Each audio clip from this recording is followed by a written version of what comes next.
Theoretically speaking, I have no right to be standing here talking to you. Theoretically, I should be up in the mountains of southwest Virginia with some of my relatives who are still there, carrying on mountain feuds, killing rattlesnakes, and drinking corn liquor. That's where I was born. Theoretically, that is. But fortunately, some 55 years ago, the hand of destiny reached up into that far country, lifted me out, and started me on a career the like of which never has been performed in this or any other generation. In 1908, my brother Vivian and I matriculated at Georgetown University Law School, intending to become lawyers. We didn't have any money, but I had the experience as a newspaper man, and I agreed to pay the way of the two of us through school by writing stories about successful men. Fortunately, my first assignment was to interview the great Andrew Carnegie, founder of the United States Steel Corporation. Mr. Carnegie at that time was the richest man in the world and was known throughout the world as the best picker of men. Mr. Carnegie gave me 3 hours. And when the 3 hours were up, he said, "Well, young man, this interview is just starting. Come on over to the house with me, stay all night, and we can take it up after dinner." I was so glad he said, "Come on over to the house." If he had said, "Go down to the hotel and come back tomorrow morning," I would have been sunk, because I had just about enough money in my pocket to pay my way back to Washington. Well, after dinner, we went into the library, and he started then to tell me what the world needed most. He said the world needs a new philosophy based upon the know-how of men like myself, who have learned the rules of success the hard way by the trial and error method. He said the creator or organizer of such a philosophy will not only build a monument to himself through our time, but he will change the lives of millions of people. Well, I listened to Mr. Carnegie's analysis of this marvelous idea of his for 3 days and nights. And I wondered why in the world that great man was spending so much time with me, talking to me about something of which I knew little or nothing. But at the end of the 3rd day, I got an idea of what it was all about. He said, "Now, I've been talking to you for approximately 3 days about this new philosophy. I've told you all that I know about it. I've told you of its possibilities, of its potentials at every level. And now I wish to ask you a question, and I want you to answer that question with a simple yes or no, but don't answer until you make up your mind which it is. If I commission you to become the author of this success philosophy, give you letters of introduction that will open doors to you have to have open, are you willing to devote 20 years to research, because that's about how long it will take, earning your own way as you go along without any subsidy from me, yes or no?" What would you have said if you had been sitting there in front of that great man, just enough money in your pocket to pay your way back home, who would ask you to go to work for him for 20 years without compensation? Well, what you have in mind, I suspect, is what I had in mind at that time. I could think of all of the reasons in the world why I couldn't possibly accept that opportunity. Isn't it strange that when you put a new idea before almost anyone, the first thing his mind does is to jump to the no-can-do part, the negative part, and you think of all of the reasons why he can't possibly accept it. And people who are in the field of selling are certainly acquainted with that habit of mankind. Well, I tried to open my mouth to tell Mr. Carnegie why I couldn't do it. I had in mind at least 5 or 6 good reasons, but something inside of me stayed my tongue. And then all of a sudden, something inside of me said, "Tell him you'll do it." I said, "Mr. Carnegie, I not only will accept the commission you have offered me, sir, but you may depend upon it that I will complete it." And he grabbed me by the hand and he said, "I not only like what you said, but I like the way you said it, and you've got the job." And I thought to myself, my goodness, what do I have? Well, I had to go back down to Washington and break the news to my brother and tell him that I was dropping out of law school and he would have to pay his own way. But having heard that when you want to sell a man an idea, it's best to feed him first, I took him over to the New Willard Hotel, the best hotel in Washington at that time, and bought him a nice dinner. And as we sat down to eat, he said, "Napoleon, I don't know what you're up to, but I know it's something. You've done something wrong, or you wouldn't be buying me a dinner like this." I started in. I gave him the whole story much more in detail than I'm giving it to you here. And when I had finished, Vivian got up, wadded up his napkin and threw it on the table and came around and put his hand on my shoulder. And he said, "Napoleon, ever since you and I were little barefooted boys wading down in Guest River in Wise County, I've had my doubts about you. But brother, from here on out, I'll never again have any doubts because I now know you're as crazy as heck, let us say, but that wasn't the word he used. Going to work for the richest man in the world for 20 years without compensation, pray tell me what are you going to use for money?" "Oh, no, don't tell me, I know. Oyster shells." And by that time, I'd gotten away from the magnetic influence of the great Carnegie, and my stock was going down and down and down, and I'd already recognized the truth of much that my brother was saying. Well, I went to work. My first interview was with President Theodore Roosevelt in his last year in office. Mr. Andrew Carnegie personally called the president, asked him to see me. And when I arrived at the White House, I was received as if I were a member of the cabinet. That was the story all down the line. Wherever I went to see a man to whom I had been introduced by Mr. Carnegie, I was well received. In my whole 20 years of experience, during which I had the collaboration of some 500 of the most outstanding men in America, only one man turned me down. And that man was the son of Abraham Lincoln. R.T. Lincoln, who was at that time chairman of the board of the Pullman Company in Chicago. I wrote him a letter, just as I had the others, telling him that I had been commissioned by Andrew Carnegie to give the world its first practical philosophy of individual achievement, and I asked for an interview. He called me on the telephone, and he said, "Mr. Hill, I am an old man. I have never done anything in life to justify my assuming that I could contribute anything to a success philosophy. And if you don't mind, Mr. Hill, I would like to be excused." So what would you say in a case of that kind? I had no rebuttals, of course, but that was the only time I was ever turned down. Well, after the 20 years were up and I had completed the philosophy, reduced it to manuscript, I began to look for publishers. And I want to tell you, my friends, that the pioneer at any level of life has a most difficult time. I went from one publisher to another, and most of them wouldn't even give me an interview. And finally, at Doubleday Durand in New York, they condescended to send a young man out to interview me. He sat down with his arms crossed like this while I was going over my story, obviously bored.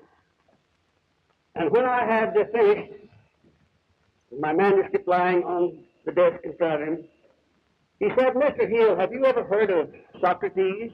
I said, "Yes, I have." "Of Plato?" "Yes, I'm very familiar with Plato's work." "With Shakespeare?" "Yes, I am familiar with all of his works, too."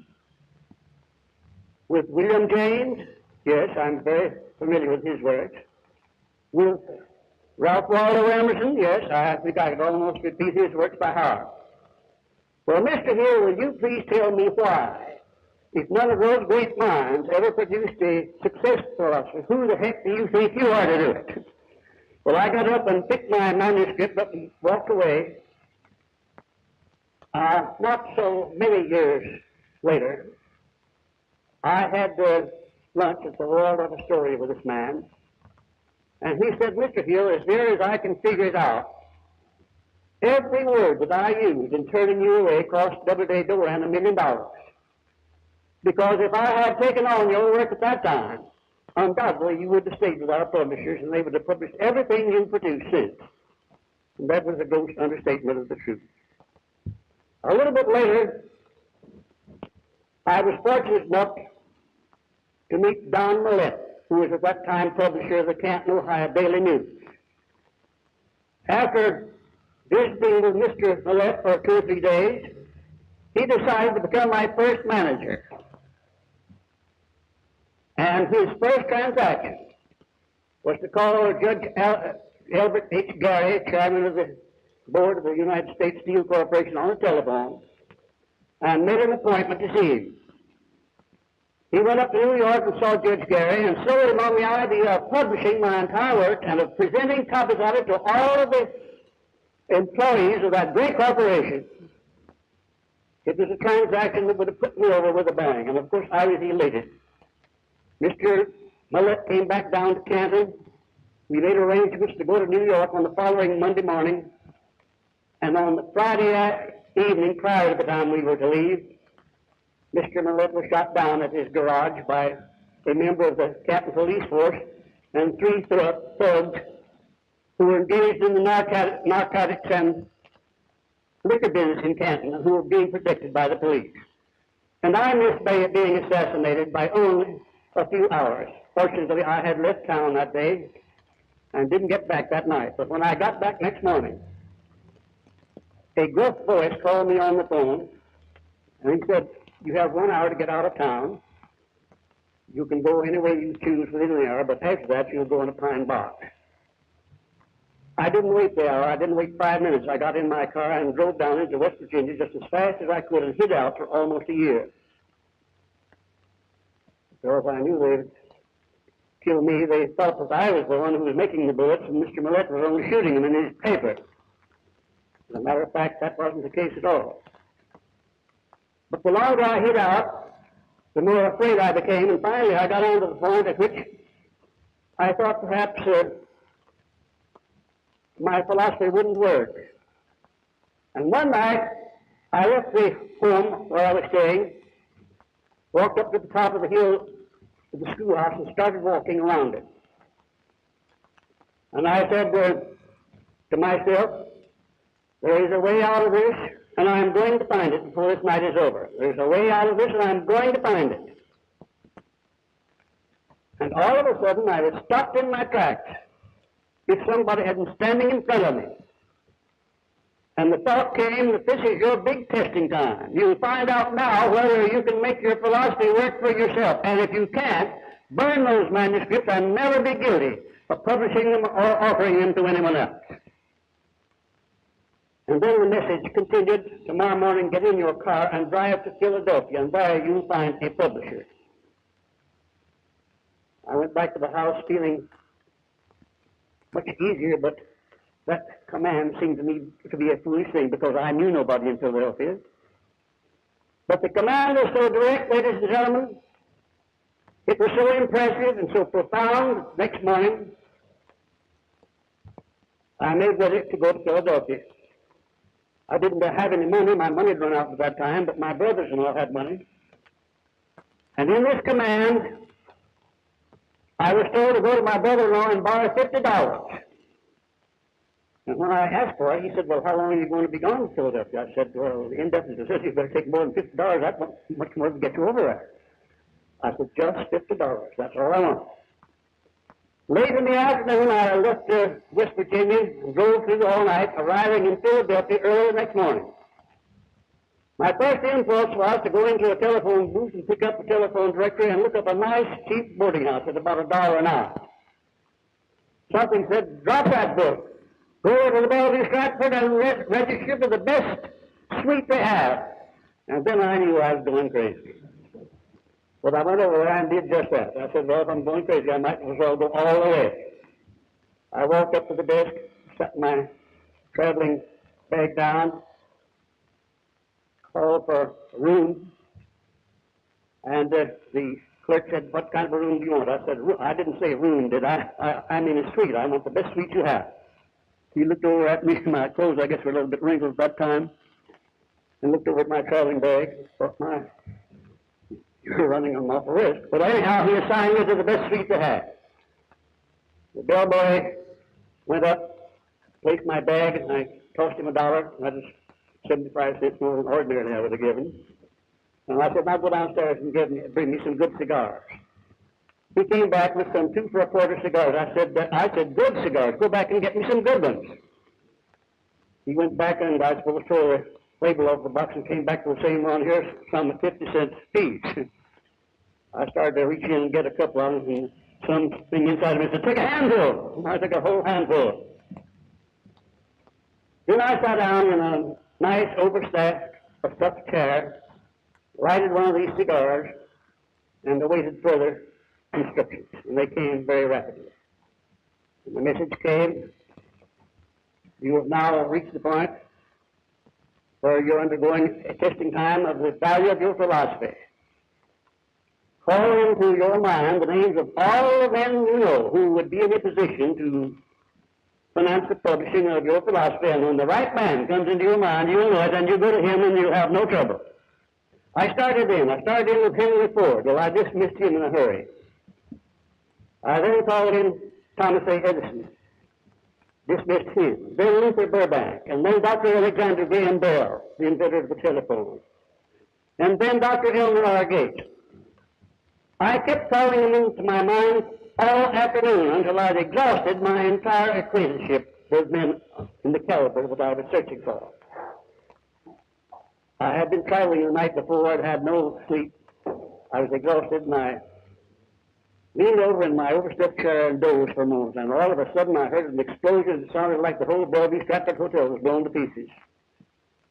And as I came out of my sleep, the name Albert Louis Pilton came into my mind.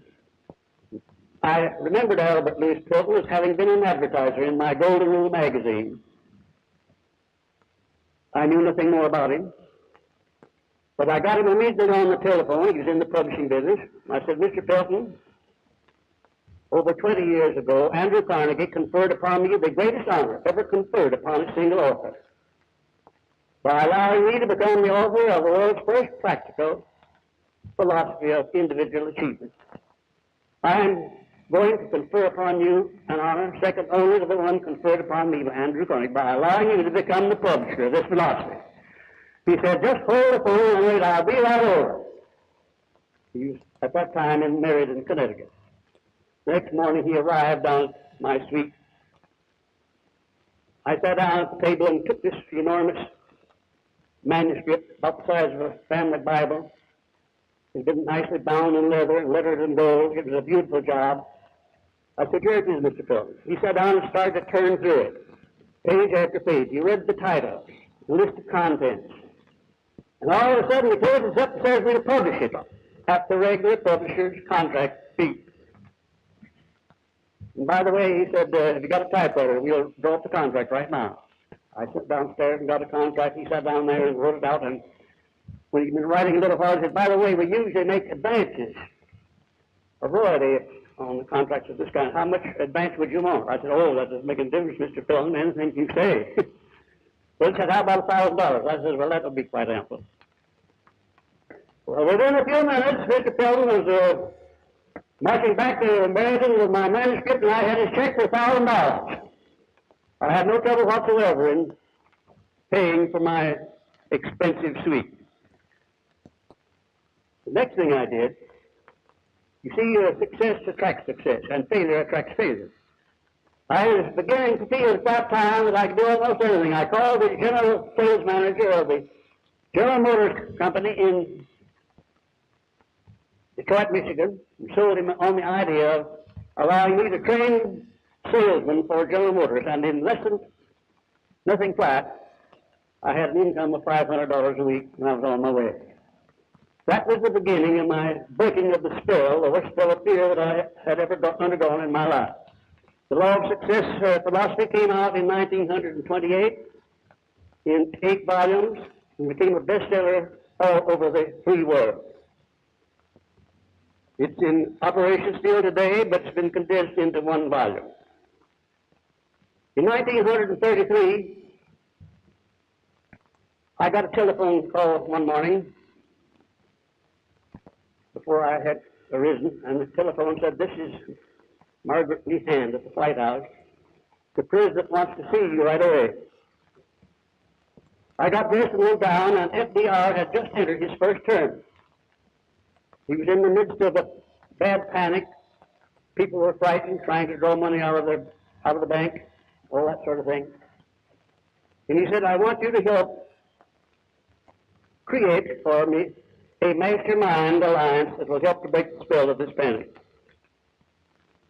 I went to work for the President and continued working for him for about 3 months, when one day he said, "Well, Napoleon, how much salary are you getting?" I said, "Mr. President, I'd like to know that myself." And he said, "I'd like to know also who's paying you." Well, we talked on for a few moments, and finally I said, "Well, Mr. President, you know, of course, that ever since I did my first work for you while you were Assistant Secretary of the Navy, and on up during the time you were Governor of New York, I never asked you for a penny. My labor for you is a labor of love, and let's still keep it that way. If you wish, put me on the payroll at $1 per year." His press secretary, who was sitting there, said, "Well, all right, Nap, if that's all you're asking, that's all you're going to get." He said, "That's your philosophy, isn't it?" I said, "It certainly is." Well, to keep from absorbing all of that negative influence that was creeping into the White House, I took my typewriter down to the White House, and in between times when I wasn't actually working for the President, I began writing books. I wrote 5 books that first year, including Think and Grow Rich. Then I laid the manuscripts all aside. I had no intention of publishing them. I was writing to myself, to keep myself positive. Some years later, I got the manuscripts out and read them, and the only one that was worth publishing, I thought, was Think and Grow Rich, but it had the wrong title. We called it The 13 Steps to Riches. I called my publisher, who had published Law of Success, and showed him the manuscript. And he said, "Well, Napoleon, your other books are not selling. What gives you reason to believe that this book may sell?" I said, "Mr. Felton, you'll have to read the manuscript for yourself, because the thing that will make it sell probably is behind the lines and not on them. It's something that I put into those lines when I was writing to myself at the White House." He took the manuscript away with him, and 3 days later he came back with it under his arm smiling, and I knew from the look on his face he had bought it. He said, "I had all of my force knocked off for 2 days, and we took time about reading the entire manuscript, paragraph by paragraph, line by line. And then we took a vote. And we came to the conclusion it was the finest manuscript that ever had come into our publishing house. And I'm going to publish and print 5,000 copies." I said, "Mr. Felton, you better print 100,000. He said, "Listen, Napoleon, if Jesus Christ came back the second time and had a book about his life and wanted me to publish, I wouldn't publish any more than 5,000. I said, "Well, that lets me out." Well, he printed 5,000 copies of them, and they were all sold the first week. And from that time right on up to this time, they've been printing them 10, 15, 20, 50,000 at a time, not only in this country, but in other countries as well. But I must tell you what happened to that title. He said, "No, the title is not right. It's not a box office title. But meanwhile, I'm going to go ahead and have the book set in type. That'll take about 30 days. You get busy and create for me a multi-million-dollar title." I said, "Oh, that will be no trouble at all, Mr. Felton. That's right up my alley." I went to work, and my friends, I want you to know that I wrote over 1,000 titles, and there wasn't now one of them worth a plug nickel. They just weren't any good. And finally, one afternoon, the publisher called me and said, "Have you got that title yet?" I said, "No, I haven't." Well, he said, "I'm certainly glad of that, because I have just the right title." I said, "Let's have it."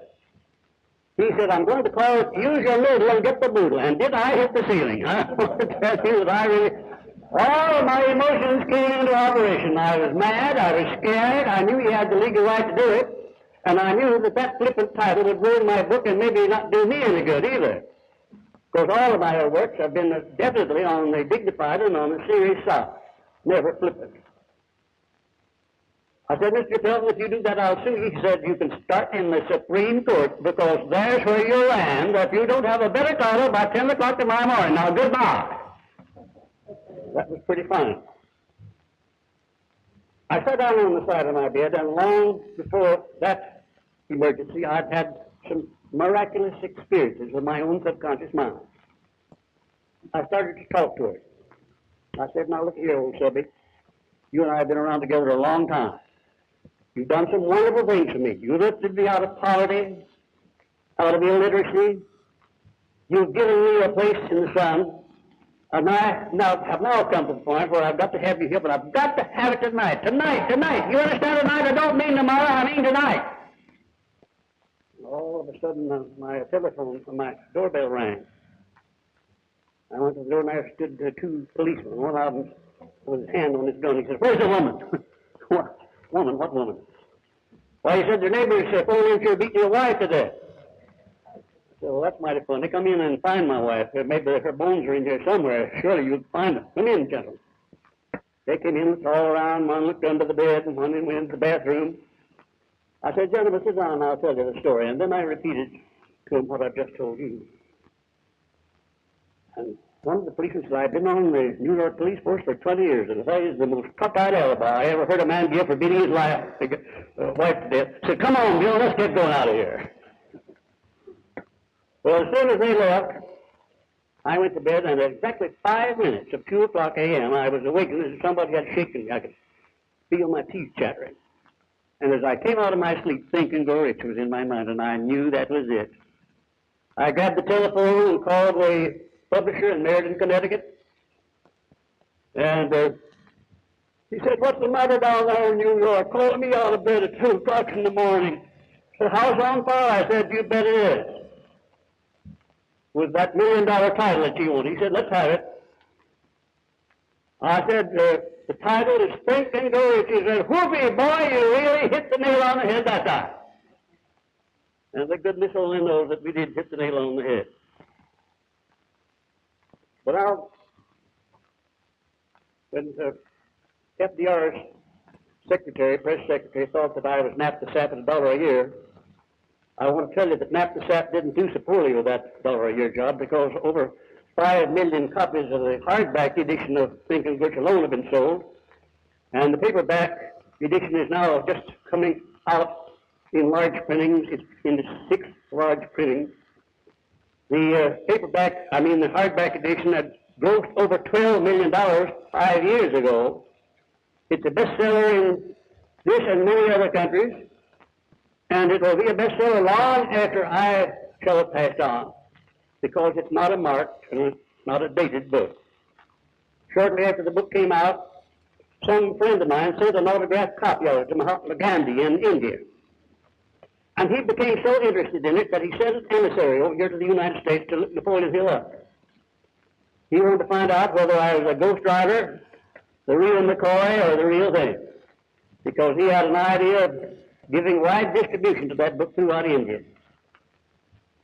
They put me on the 24-hour-a-day surveillance through one of the leading detective agencies. And they sent in a report on me day and night for 30 days. And one evening I was over at the Stork Club in New York City with a young lady, a student of mine. And while these investigators couldn't get close enough to my table to hear what was going on, they employed a lip reader. And honestly, he didn't miss a single word. I was so glad afterwards I was saying the right thing. Gave a complete, perfect report of what was going on between myself and this young lady, student of mine. And when the report went back to Gandhi, he ordered the book published in India. It's been given wide distribution over there, and since that time, every book that I've ever written has been published and widely distributed in India. It went from there to Brazil, where it has been transferred into translated into the Portuguese language, where it serves Latin American countries. It's been translated into Spanish, and now negotiations for translating it into the German language for distribution throughout German-speaking countries. In 1942, the great R.G. Letourneau Company of Toccoa, Georgia, got into difficulty with the labor unions. And I want to give you an example of what this philosophy can do in the direst of distress and emergencies. It seems that one of the labor groups with a communistic leaning had sent two high-powered organizers down to Toccoa, Georgia to break the Latour Company, that being the largest industrial company of its kind in the South. They intended to break him and then use him as an example when they went after the textile industry. Allegedly, they came down there to Toccoa, Georgia with a $100,000 corruption fund. You know perhaps how they operate. Select a man in each department and pay him 3 times what the company is to stir up trouble and turn in reports of dissatisfaction. Because I had about 6 of Mr. Latour's executives as my students, they were familiar with the potency of this philosophy, and they sent me to come up and take over, which I did. When I arrived there, these organizers had about 3 months head-running jump on me. I moved in without any publicity, and the first thing that I did was to take all of the foremen, all superintendents, and all supervisors in the plant and in the office into a big class and turn them into teachers. I made teachers of them, and through them I took this philosophy to the 2,000 employees of the Latour Company, indoctrinated them with this philosophy perfectly. Next 3 months, when the 6 months legal requirement were up, these men called an election under government regulations. And when the vote was over, out of the 2,000 employees, the union got only 200 votes. Well, they weren't quite satisfied. They hadn't spent all of their $100,000 up this time. They went for another 6 months. And the next time, when they voted, they got less than 100 votes, and some of the epithets written on the face of the votes I couldn't mention here or in print. And finally, these men pulled up, left, and as they went, they said they thought the people down south were too darned ignorant to join a union, and they don't know to this day what it was that licked them or who it was. I never made any frontal attack on labor unions. Now and then one of the men would come into my office and say, well, Mr. Hill, look at this circular they're giving out off the gift. What do you think about this union idea? I said, now look here, fella. I came up here for only one purpose. Are you interested in having me tell you what it is? He said, well, yes. I came up here to show you and all the rest of those people out there in the plant and those in the office how to get more money from Mr. Latour with his full consent and blessing. Now, is that what you want? Oh, yes. I said, well, now, let's not discuss labor unions. I'm not interested in labor unions. A frontal attack can be very disastrous. As a matter of fact, the frontal attacks being made on communism in this country, in my opinion, are almost, if it's not entirely futile. I suspect that if you look the world over, you wouldn't find an individual anywhere in the world who is doing more to jerk the rug out from under communism than Napoleon Hill and the philosophy of personal achievement. It was one of the great miraculous experiences that it developed that this philosophy is almost a perfect antidote, not only for communism, but for all the other isms that are unfriendly to Americanism. I cite this case to show you that at whatever level you apply this philosophy, it has the answer. It has the answer for you as an individual. It has an answer for you as a group of employees. And it has the answer for the people of the United States in its effort to offset this cancerous thing that is swallowing the earth under the title of communism.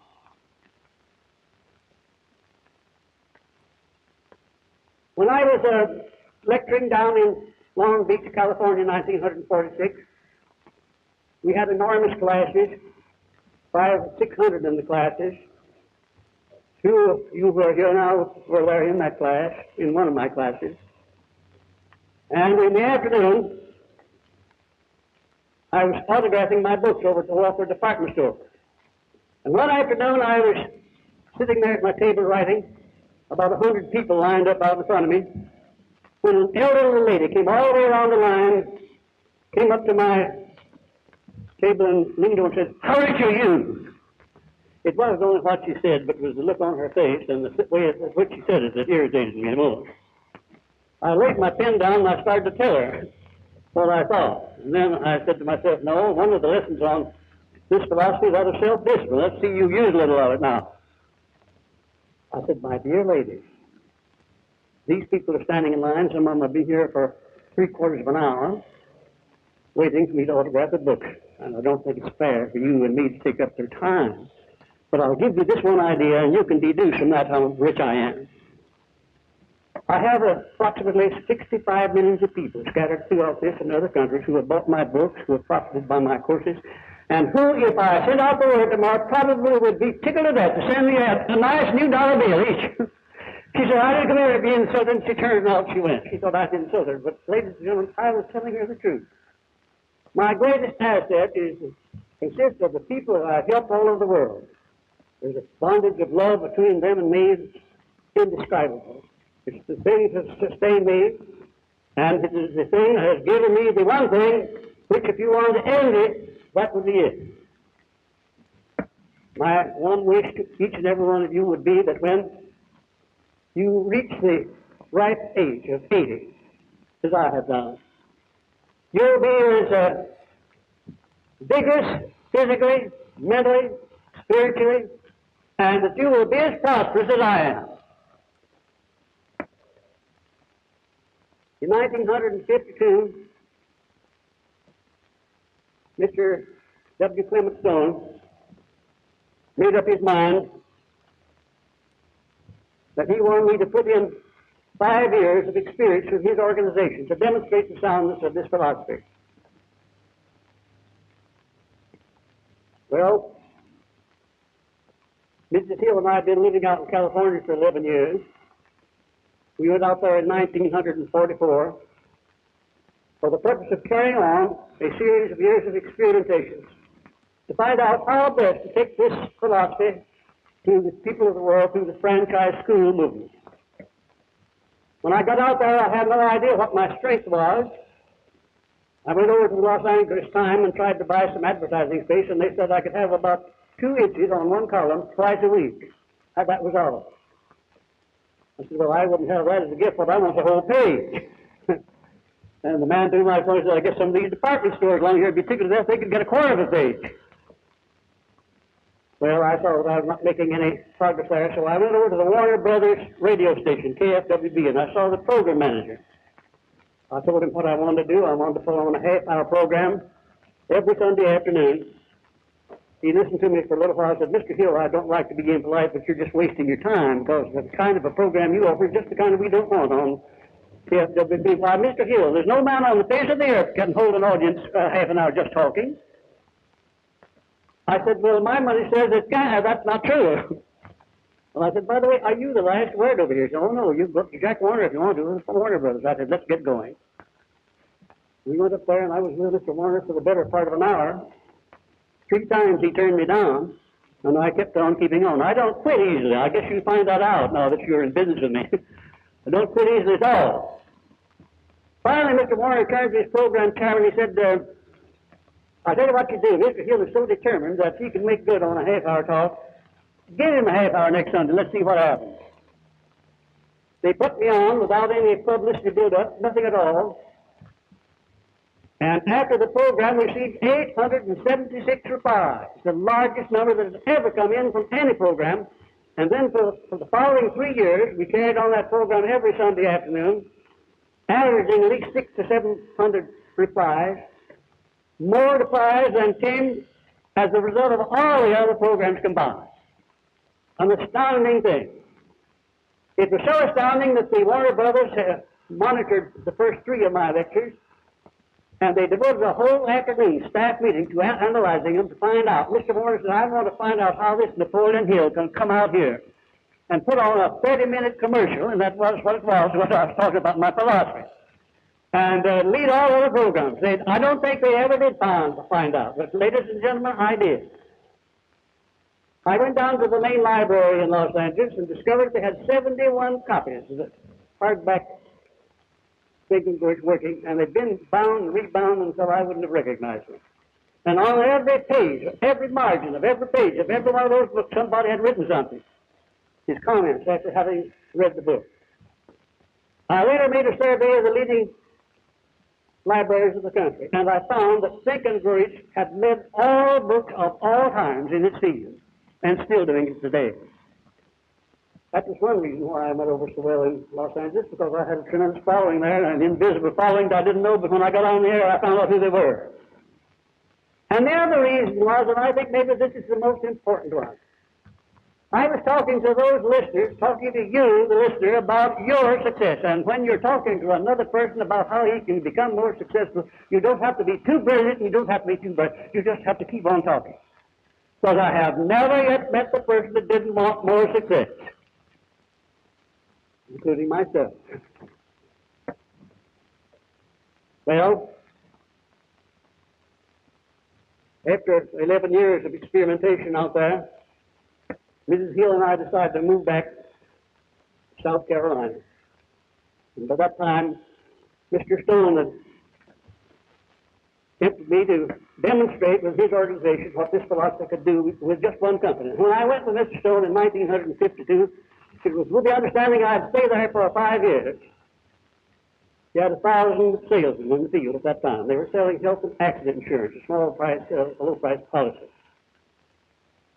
Mr. Stone told me confidentially in 1952 that his net worth was estimated at about $3 million.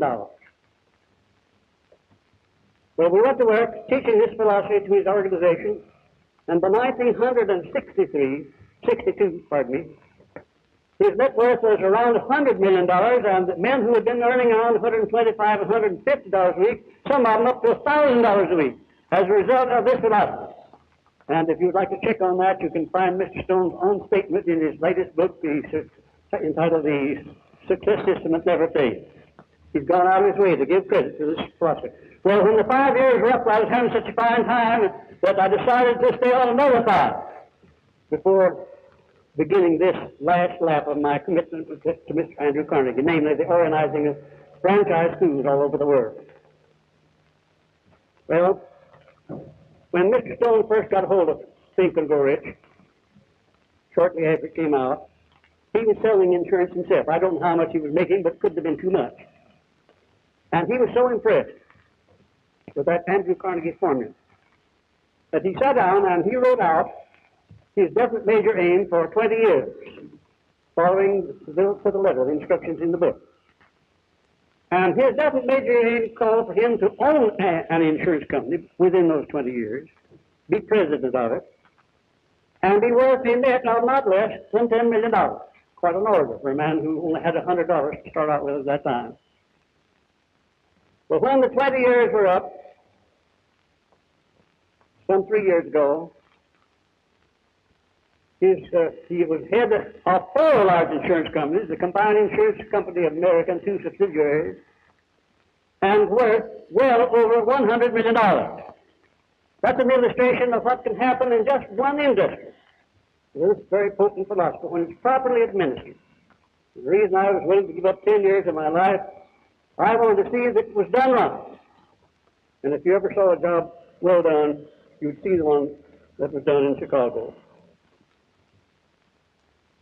A little while ago, thanks to my distinguished Vice President of the Napoleon Hill Foundation, Dr. Sidney N. Bremer, we made a marriage between the Napoleon Hill Foundation and Toastmasters International. Toastmasters International now has clubs in practically every country of the free world. It has 3,500 clubs. And as a result of this alliance that we've made with them, I'll guarantee that within 3 years at the outside, they'll have 7,500 clubs, and that the franchise school owners will have one of the most marvelous sources of training their people in public speaking that's in existence anywhere in the world today. That's one of the most important alliances I have made in my long and meteoric career in connection with this philosophy. There's a deep feeling of appreciation on both sides. They recognize, the International Toastmasters International Club recognize that they'll practically have the Napoleon Hill organization all over the world as a recruiting agent without costing a penny. There's no commercial relationship on either side. We're cooperating without money, without profits.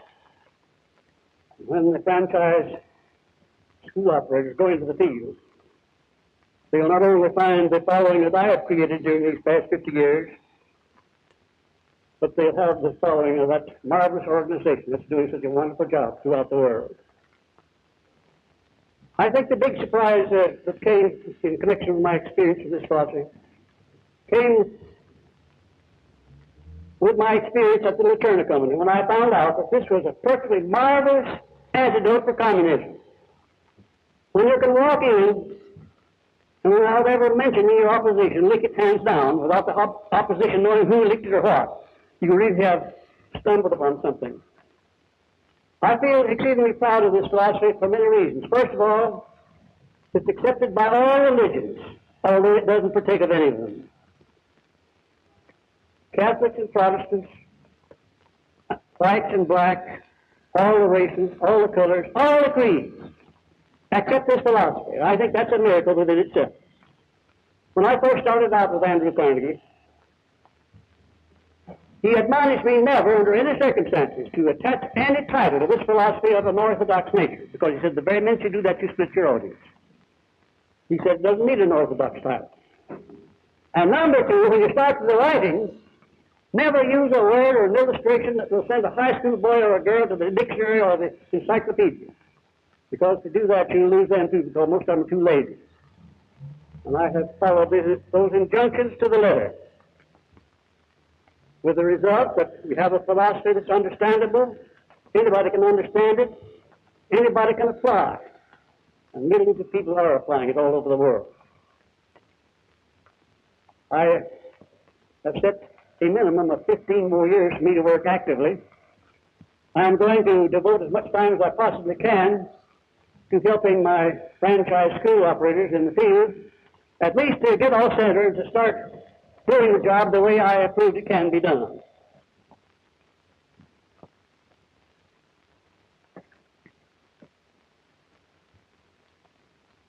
My books are distributed pretty much throughout the free world.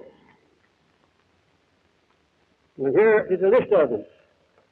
The Law of Success, which was my first publication, now reduced to one volume, but I would call that outmoded, because everything that is contained in that book is contained in the Science of Personal Achievement, greatly modified. And the book that has been most popular has been Think and Grow Rich, which is also in a paperback. Insurance companies all over the country are using this paperback edition as a goodwill builder. We have an autograph sticker for the salesman to sign, put that sticker in the front of the book, stating that he has had so much good out of the book that he wants all of his neighbors to have the privilege of reading it. He's lending it to them for 1 week, at the end of which time he'll come back and pick it up. And when he goes back to pick it up, he finds out he can talk insurance or anything else he wants to, because he's established a bond of confidence and friendship as a result of that book.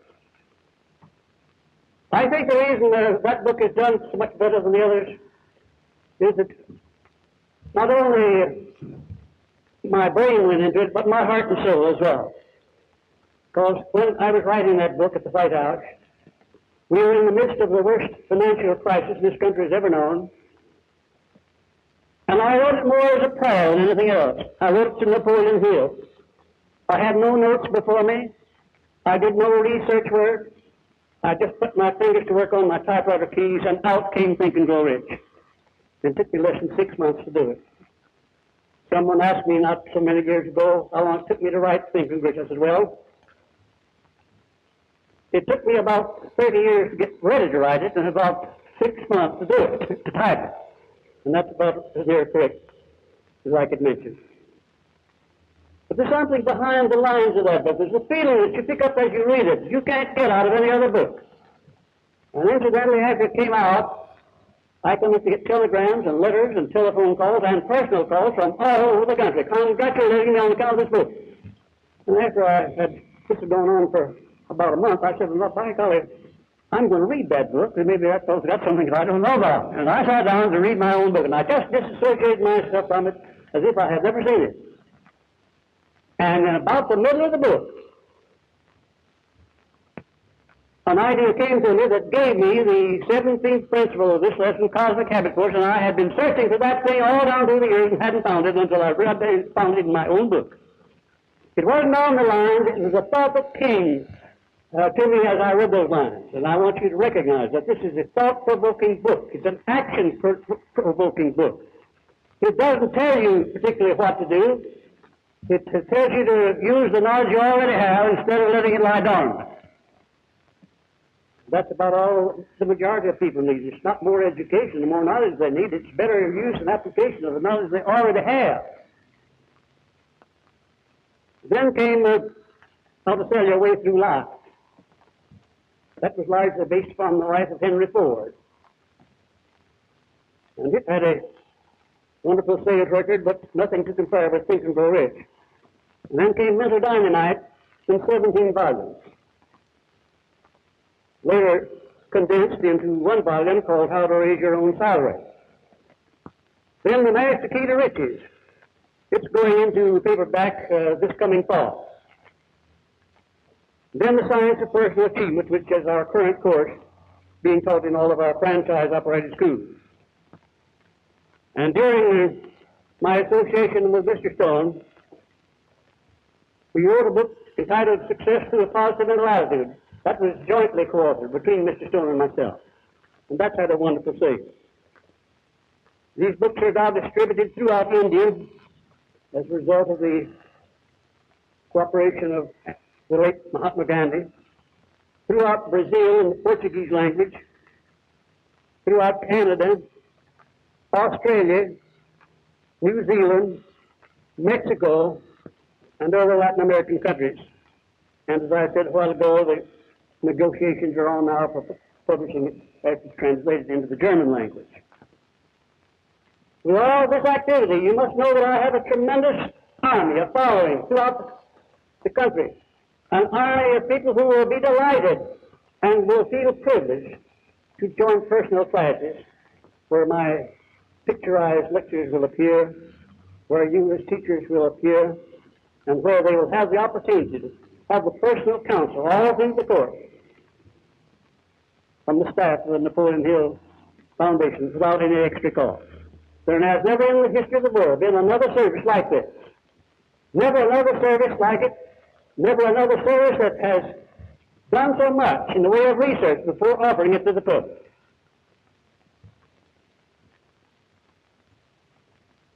I want to repeat what I said a while ago,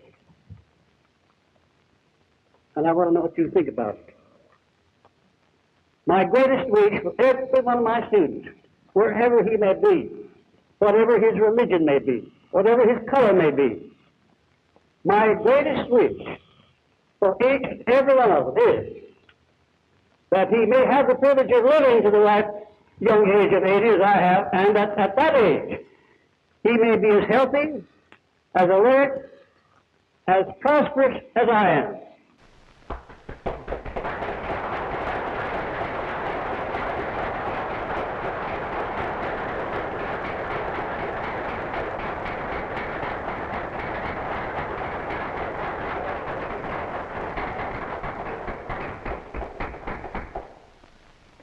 Thank you so much. I have never known of a man being so successful, so important, that he didn't appreciate a word of commendation or a nice round of applause, such as you have just given me. I was once talking with Charles M. Schwab, the right-hand bower to Mr. Andrew Carnegie, congratulating him on having started as a day laborer with Carnegie and wound up as a $75,000 a year president of the United States Steel Corporation.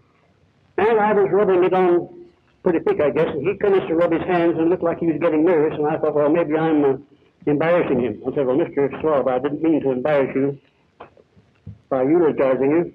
I can assure you it comes from the heart. He said, Mr. Hill, just remember this, that no man ever becomes so successful or so important that he doesn't appreciate a word of commendation. I've learned down through the years that you can get more cooperation for people by doing something for them, by recognizing them, than you can with money alone. Ladies and gentlemen, I've given you these few brief sentences, and some in the substance of what the science of success or science of personal achievement has done up to this time. But what I have given you is nothing compared to what it's going to do in the future. Because while I'm still alert, I'm young enough to be on the firing line. I'm going to see that this philosophy is translated into all the leading languages of the world, and that it is distributed throughout the major centers in every country in the world, every country of the free world. I don't think they'd let me in over in Russia or in China, and I don't think I'd want in over there either. And I'm happy to have every student, every teacher, every franchise school operator a partner with me in this marvelous undertaking, this ministry designed to make this a better world in which to live. I thank you.